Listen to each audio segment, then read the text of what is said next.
Hi everybody, today let's take a look at one of the major Hellboy villains, or villainesses if you will, Nimue, or Nimue, or however you say it, but I pronounce it Nimue. But anyway, this was a special edition figure that Mantic Games released, and well, I painted it. I have a couple of, I bought an extra one, so I'd have have an extra in case I screwed this one up. I almost did, but in any case, I painted this all with contrast paints.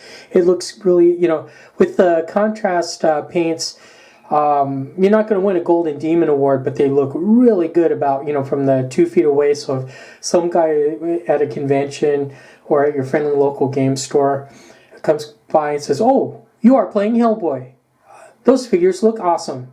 And then he'll walk on, or maybe take a little more interest and want to play the game.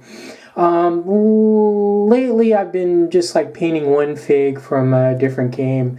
I have a lot of Hellboy figs that are kind of halfway. I kind of halfway started with the contrast paints, and I'm kind of I'm kind of trying different games to see which one I kind of want to pursue.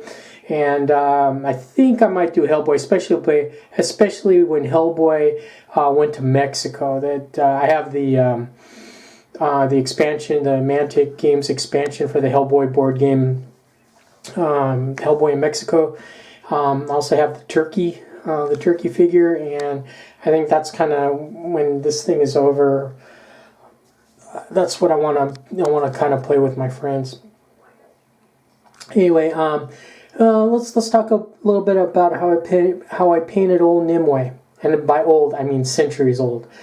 I used for the cloak, I used the Flesh Terror red. I didn't want to use the Blood Angels red because I was going for a darker, not so bright red, and I think it was effective. Here's the back, and there's a slight shine. I used a brush on matte Liquitex sealer varnish, and I think I put a little bit too much in. If you put a little too much in, it'll come out shiny.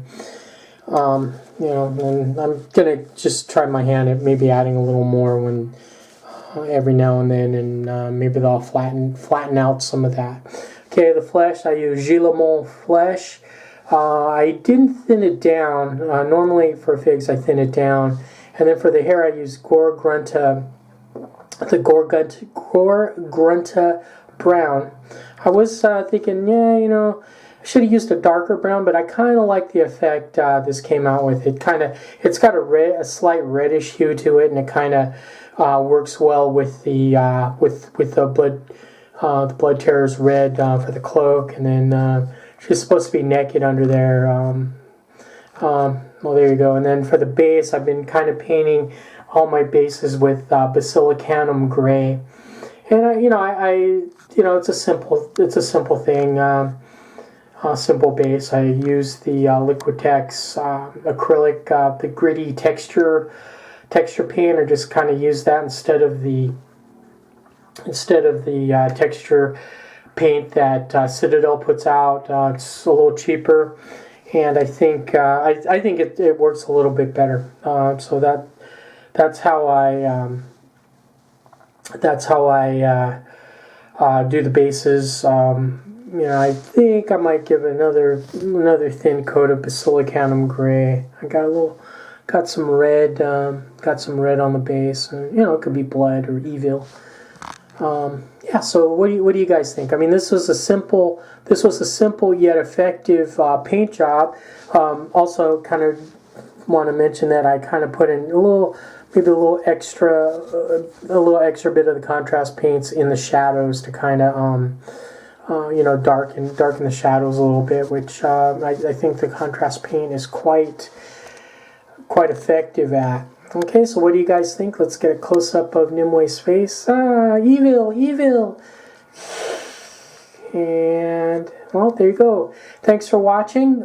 Subscribe if you haven't. Tell your friends. Give me a hearty thumbs up if you like the video. There's my thumb giving a thumbs up. If you don't like the video, shut up. stay safe. Stay indoors. Stay safe. Thanks for watching. Bye now.